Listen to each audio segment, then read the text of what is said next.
Ratlam one परिक्षेत्र में अवैध लकड़ी के कारोबार और टीपी का किया जा रहा है दुरुपयोग ने वन विभाग की साख पर गहरा सवाल खड़ा किया है।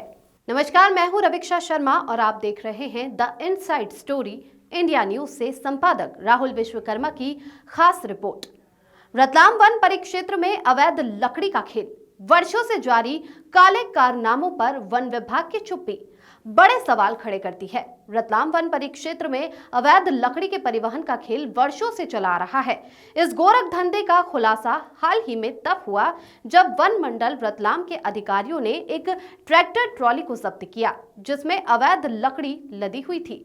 ट्रैक्टर मालिक सुरेश पटेल निवासी नामली इस काम में लंबे समय से सक्रिय है, लेकिन ये केवल एक छोटी सी झलक है। असल में इस अवैध कारोबार का नेटवर्क कहीं ज्यादा बड़ा और संगठित है। वर्षों से जारी काले कारनामों के पीछे क्या है?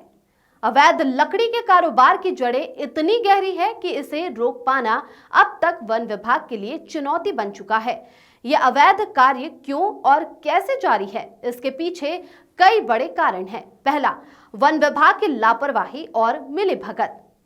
वन विभाग की कार्यवाही सिर्फ दिखावे तक सीमित रहती है।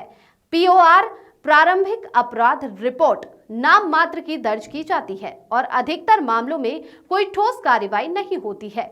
टीपी परिवहन अनुमति का न होना और विभागीय कर्मचारियों का इस पर चुप्पी साधे रहना इस बात का संकेत है कि विभाग के कुछ अधिकारी और कर्मचारी खुद इस गोरख धंधे में लिप्त हो सकते हैं। बड़े रसूखदार लोगों का संरक्षण। इस अवैध व्यापार के पीछे कुछ बड़े रसूखदार लोगों का हाथ बताया जा रहा है। इनकी पहुंच इतनी गहरी है कि ये नेटवर्क न केवल रतलाम बल्कि गुजरात, राजस्थान और इंदौर जैसे बड़े बाजारों तक फैला हुआ है। सूत्र बताते हैं कि स्थानीय स्तर पर छोटे दलाल और बड़े स्तर पर ट्रक मालिक, ट्राले चालक और लकड़ी के व्यापारी इस पूरे खेल का हिस्सा है। बड़े वाहनों का उपयोग और संगठित नेटवर्क। पहले ट्रैक्टर ट्रॉली का उपयोग इस कार्य में होता था, लेकिन अब बड़े ट्राले और ट्रकों का इस्तेमाल हो रहा है, जिससे एक बार में अधिक मात्रा में लकड़ी का परिवहन संभव हो गया है।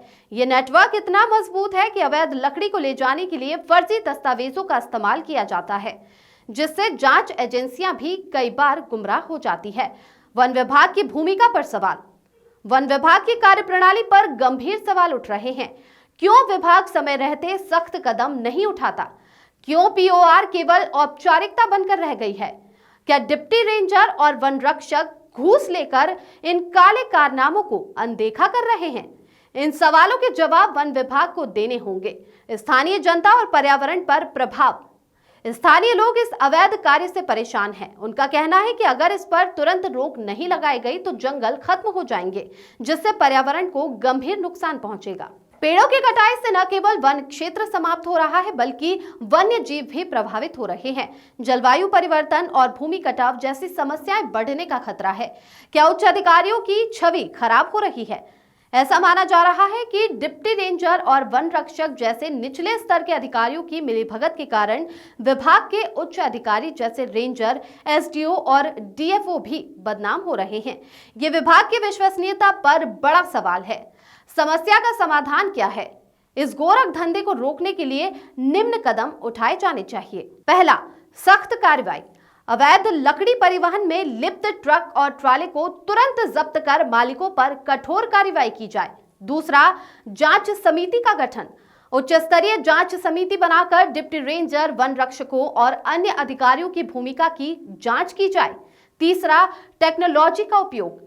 अवैध गतिविधियों की निगरानी के लिए ड्रोन और जीपीएस ट्रैकिंग का इस्तेमाल किया जाए। चौथा, जनता की भागीदारी।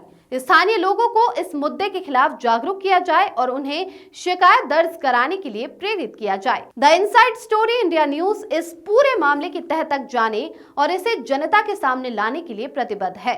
हम इस मुद्दे से जुड़ी हर जानकारी को उजागर करेंगे और ये सुनिश्चित करेंगे कि जिम्मेदार लोगों के खिलाफ सख्त कार्रवाई हो। ये खबर पूरी तरह से स्थानीय सूत्रों, पर्यावरण विशेषज्ञों और जांच के आधार पर तैयार की गई है।